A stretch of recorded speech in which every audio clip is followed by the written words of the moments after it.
ಎಲ್ಲರಿಗೂ ನಮಸ್ಕಾರ. ಇವತ್ತಿನ ಒಂದು ಎಬೆನ್ಸನ್ ಸೇವೆಯ ಒಂದು ಕಾರ್ಯಕ್ರಮವನ್ನು ನಾವು ಪ್ರಾರಂಭ ಮಾಡ್ತಾ ಇದ್ದೇವೆ. ಇದನ್ನು ವೀಕ್ಷಿಸುತ್ತಿರುವಂಥ ಎಲ್ಲರಿಗೂ ಕೂಡ ಯೇಸು ಕ್ರಿಸ್ತನ ಹೆಸರಿನಲ್ಲಿ ಹೃದಯಪೂರ್ವಕವಾಗಿ ನಾನು ಸ್ವಾಗತಿಸ್ತೇನೆ. ನಿಮ್ಮೆಲ್ಲರೂ ಕೂಡ ಸ್ವಾಗತ. ದೇವರು ನಿಮ್ಮನ್ನು ಆಶೀರ್ವದಿಸುವವನಾಗಿದ್ದಾನೆ. I am Professor Ebenson James, Ebenson Ministries of India. Ebenson James ಎಂಬುದಾಗಿ ಇವರ ಹೆಸರು. ಇವರು ಎಬೆನ್ಸನ್ ಮಿನಿಸ್ಟ್ರಿಯಲ್ಲಿ ಸೇವೆ ಮಾಡ್ತಾ ಇದ್ದಾರೆ. For today's meditation, let us turn to Isaiah chapter 55, verse 6. ಇವತ್ತಿನ ವಾಕ್ಯ ಧ್ಯಾನಕ್ಕಾಗಿ ನಾವು ಯೆಶಾಯನ ಪ್ರವಾದನ ಗ್ರಂಥ 55ನೇ ಅಧ್ಯಾಯ 6ನೇ ವಚನವನ್ನು ನೋಡಿಕೊಳ್ಳೋಣ. Seek you the Lord while he may be found. Call you upon him while he is near.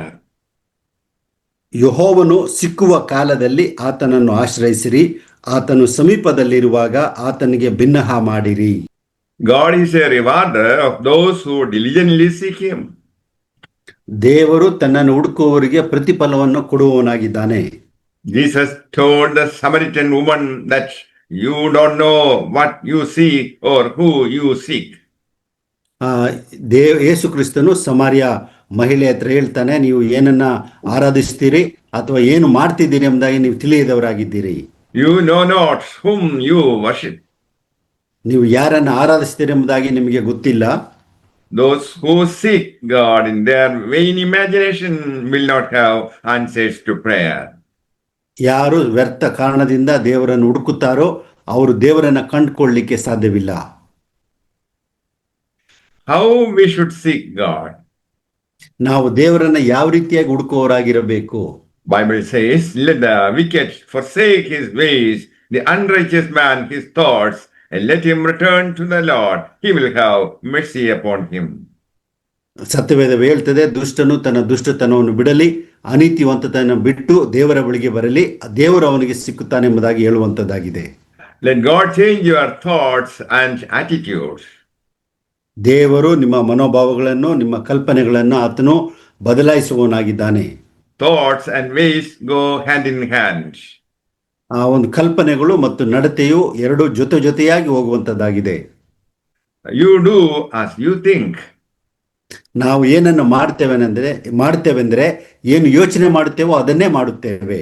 God says your ways are so far from my ways. ದೇವರು ಹೇಳುತ್ತಾನೆ, ನಿಮ್ಮ ಮಾರ್ಗಗಳು ನನ್ನ ಮಾರ್ಗಗಳಿಗಿಂತ ಬಹಳ ದೂರವಾಗಿದೆ ಎಂಬುದಾಗಿ.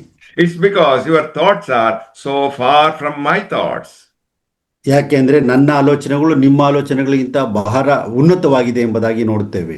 Because you think differently, your ways are not the ways of God.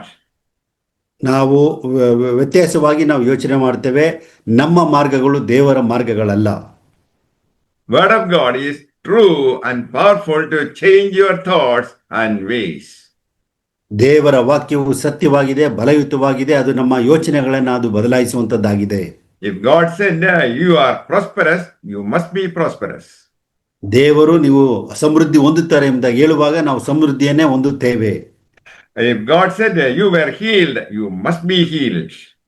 ದೇವರು ನಿಮಗೆ ವಾಸಿ ಆಗ್ತದೆ ಎಂಬುದಾಗಿ ಹೇಳುವಾಗ ನಮಗೆ ವಾಸಿನೇ ಆಗ್ತದೆ. If God said you are a victor, God has meant it, you are victorious. ಆ ದೇವರು ನೀವು ಜಯ ಹೊಂದುತ್ತೀರಿ ಎಂಬುದಾಗಿ ಹೇಳುವಾಗ ನಾವು ಜಯವನ್ನೇ ಹೊಂದುತ್ತೇವೆ. God's word will always work. It's true. ದೇವರ ವಾಕ್ಯವು ಯಾವಾಗಲೂ ಸತ್ಯವೇ ಆಗಿರುತ್ತದೆ. Isaiah chapter 55 verse 9. For as the heavens are higher than the earth, so are my ways higher than your ways, and my thoughts than your thoughts.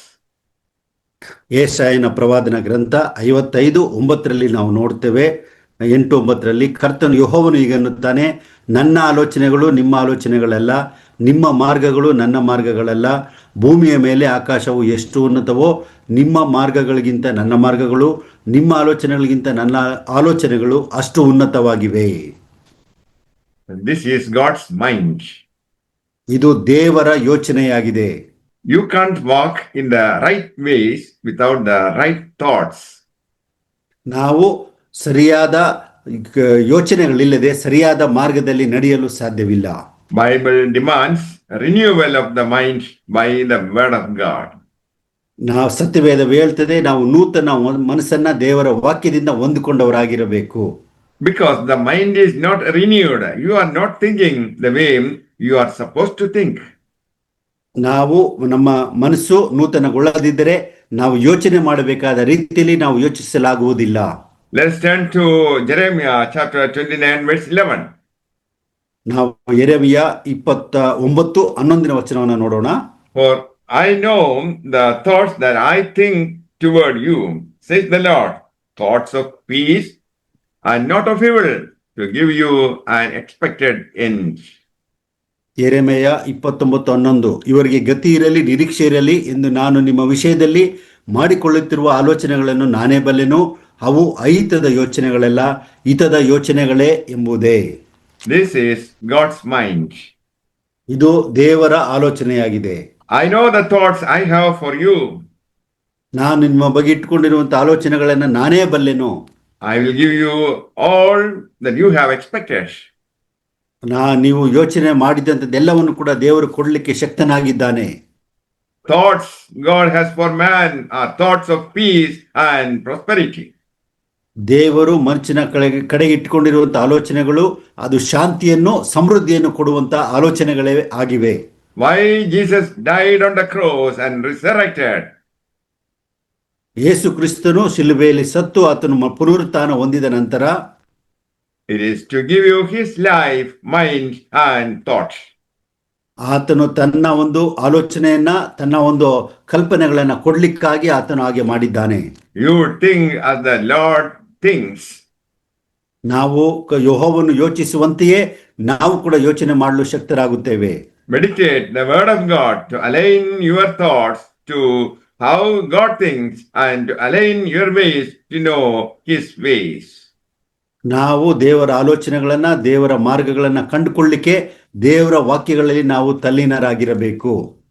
Like Jesus Christ, self-emptying is needed to be filled by the Holy Spirit power. ನಾವು ದೇವರ ಆತ್ಮನನ್ನು ಹೊಂದಿಕೊಳ್ಳಲು ನಾವು ದೇವರ ಹತ್ರ ಕಾದಿರಬೇಕೆಂಬುದಾಗಿ ದೇವರ ವಾಕ್ಯ ತಿಳಿಸುವಂತದ್ದಾಗಿದೆ. Believer must be pulled from self-will to total dependence on Jesus Christ. ನಾವು ನಮ್ಮ ಸ್ವಾರ್ಥವನ್ನು ಬಿಟ್ಟು ನಾವು ದೇವರ ಒಂದು ಆತ್ಮವನ್ನು ಆಶ್ರಯಿಸಿ ಜೀವಿಸುವಂತವರಾಗಿರಬೇಕು. Because God is in you as a new creation, nothing is impossible. ನಾವು ದೇವರ ಹೊಸ ಸೃಷ್ಟಿಯಲ್ಲಿ ದೇವರ ಆತ್ಮವನ್ನು ಹೊಂದಿದಂತವರಾಗಿದ್ದೇವೆ, ಅದನ್ನು ಬಿಟ್ಟು ಏನೂ ಅಲ್ಲದವರಾಗಿದ್ದೇವೆ. 1 Corinthians chapter 2 verse 16. ನಾವು 1 ಕೊರಿಂಥದವರಿಗೆ 2:16 ನೋಡಿಕೊಳ್ಳುತ್ತೇವೆ. For who has known the mind of the Lord that he may instruct him? ನಾವು ನೋಡಿಕೊಳ್ತೇವೆ, ಕರ್ತನ ಮನಸ್ಸನ್ನು ತಿಳ್ಕೊಂಡು ಆತನಿಗೆ ಉಪದೇಶಿಸುವವನ್ಯಾರು ಎಂದು ಬರೆದದೇ ಇಲ್ಲ, ನಮಗಾದರೂ ಕ್ರಿಸ್ತನ ಮನಸ್ಸು ದೊರಕಿತು. No one has known the mind of the Lord. ಯಾರು ಕೂಡ ದೇವರ ಆಲೋಚನೆಯನ್ನ ತಿಳಿದವರಲ್ಲ. They who have the mind of Christ see things as God sees them. ಯಾರು ಕ್ರಿಸ್ತನ ಮನಸ್ಸನ್ನು ಹೊಂದಿಕೊಂಡಿರ್ತಾರೋ ಅವರೇ ದೇವರ ಆಲೋಚನೆಗಳನ್ನು ತಿಳ್ಕೊಳ್ಳಲು ಸಾಧ್ಯವಾಗ್ತದೆ. May the Lord bless you all with these words. Amen. ದೇವರು ಈ ವಾಕ್ಯಗಳಿಂದ ನಿಮ್ಮೆಲ್ಲರನ್ನು ಆಶೀರ್ವದಿಸಲಿ. ಆಮೆನ್. ಪ್ರಾರ್ಥನೆ ಮಾಡಿಕೊಳ್ಳೋಣ. ನಮ್ಮನ್ನು ಹೆಚ್ಚಾಗಿ ಪ್ರೀತಿ ಮಾಡಿದ ಪರಲೋಕ ತಂದೆಯಾದ ದೇವರೇ, ನಾವು ನಿನ್ನನ್ನು ಕೊಂಡಾಡುತ್ತೇವೆ, ಆರಾಧಿಸ್ತೇವೆ, ಘನಪಡಿಸ್ತೇವೆ. ನೀನು ಒಳ್ಳೆಯವನು, ಒಳ್ಳೆಯದನ್ನು ಮಾಡುವಂಥ ದೇವರು. ಸ್ವಾಮಿ, ನೀನು ನಮ್ಮ ಕಡೆಗೆ ಇಟ್ಟಿರುವಂಥ ಆಲೋಚನೆಗಳು ಅದು ಅಹಿತದ ಯೋಚನೆಗಳೆಲ್ಲ ಹಿತದ ಯೋಚನೆಗಳೆಂಬುದಾಗಿ ನೀನು ಪ್ರತಿಯೊಬ್ಬರ ಜೀವಿತದಲ್ಲಿ ಒಂದು ಯೋಜನೆ ಇಟ್ಟಿದ್ದಕ್ಕಾಗಿ ಸ್ತೋತ್ರ. ನಾವು ಯೆಶಾಯ 55:8-9 ನೋಡುವಂತೆ ಸ್ವಾಮಿ, ನಿನ್ನ ಆಲೋಚನೆಗಳು ನಮ್ಮ ಆಲೋಚನೆಗಳು ಅದು ಎಷ್ಟೋ ದೂರವಾಗಿದೆ ಸ್ವಾಮಿ.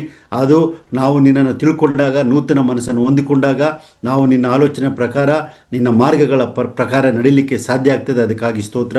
ಯೇಸುವೆ, ನೀನು ಹೇಳಿದ್ದಿ, ನಾನೇ ಮಾರ್ಗವು ಸತ್ಯವು ಜೀವವೆಂಬುದಾಗಿ, ಅದಕ್ಕಾಗಿ ಸ್ತೋತ್ರ ಮಾಡ್ತೇವೆ. ತಂದೆಯಾದ ದೇವರೇ, ನಮ್ಮ ಜೀವಿತಗಳಲ್ಲಿ ನೀನು ಇದ್ದು ನಿನ್ನ ಮಾರ್ಗಗಳನ್ನು, ನಿನ್ನ ಒಂದು ಆಲೋಚನೆಗಳನ್ನು ತಿಳಿಯಪಡಿಸುತ್ತೆ. ಅದಕ್ಕಾಗಿ ಸ್ತೋತ್ರ. ನೀನು ಆಲೋಚನಾ ಕರ್ತನಾಗಿದೆ, ಅದಕ್ಕಾಗಿ ಸ್ತೋತ್ರ. ಸ್ವಾಮಿ, ನಾವು ಜೀವಿತಗಳಲ್ಲಿ ಹಾದು ಹೋಗುವಂಥ ಶೋಧನೆ, ಕಷ್ಟ, ನೋವು, ಬಾಧೆಗಳನ್ನೆಲ್ಲ ನೀನು ಬಲ್ಲಂಥವನಾಗಿದ್ದಿ. ಯೇಸುವಿನ ಹೆಸರಿನಲ್ಲಿ ಎಲ್ಲದರಿಂದ ಬಿಡುಗಡೆ ಕೊಟ್ಟು ಶಾಂತಿಯನ್ನು, ಸಮಾಧಾನವನ್ನು ಕೃಪೆಯನ್ನು ದಯಪಾಲಿಸು. ತಂದೆಯಾದ ದೇವರೇ, ಈ ದಿನ ಈ ವಾರವೆಲ್ಲ ನಮ್ಮನ್ನು ಕಾದು ಕಾಪಾಡಿ ಎಲ್ಲ ಕೇಡಿನಿಂದ ತಪ್ಪಿಸಿ ಶೋಧನೆಗಳನ್ನು ಜಯಿಸಲಿಕ್ಕೆ ಬೇಕಂತ ಬಲವನ್ನು ನಿನ್ನ ಆತ್ಮನಿಂದ ದಯಪಾಲಿಸು. ಎಬೆನ್ಸನ್ ಸೇವೆಯನ್ನು ಇದರ ಮುಖಾಂತರವಾಗಿ ನಿನ್ನ ವಾಕ್ಯ ಕೇಳ್ತಿರುವಂಥ ಎಲ್ಲ ಜನರನ್ನು ಆಶೀರ್ವದಿಸಿ ಆತ್ಮಿಕ ಬಲ ಹೊಂದಿ ನಿನ್ನಲ್ಲಿ ನೆಲೆಗೊಂಡು ನಿನಗೋಸ್ಕರ ನಾವು ಫಲಿಸುವಂತೆ ಯೆಹೋವನು ಸಿಕ್ಕುವ ಕಾಲದಲ್ಲಿ ಆಶ್ರಯಿಸಿರಿ, ಆತನು ಸಿಕ್ಕುವನೆಂಬುದಾಗಿ ಹೇಳುವಂತೆ ಸ್ವಾಮಿ ನಾವು ಪ್ರತಿಫಲಿಸುವಂಥ ಜಯ ಭರಿತರಾದಂಥ ಶಾಂತಿದಾಯಕ ಜೀವಿತವನ್ನು ಜೀವಿಸಲು ನೀನು ಸಹಾಯಿಸಬೇಕೆಂದು ಈ ಪ್ರಾರ್ಥನೆಯನ್ನು ನಜರೇತಿನ ಯೇಸು ಕ್ರಿಸ್ತನ ಹೆಸರಿನಲ್ಲಿ ಬೇಡಿಕೊಳ್ಳುತ್ತೇವೆ. ಆಮೆನ್. ಆಮೆನ್.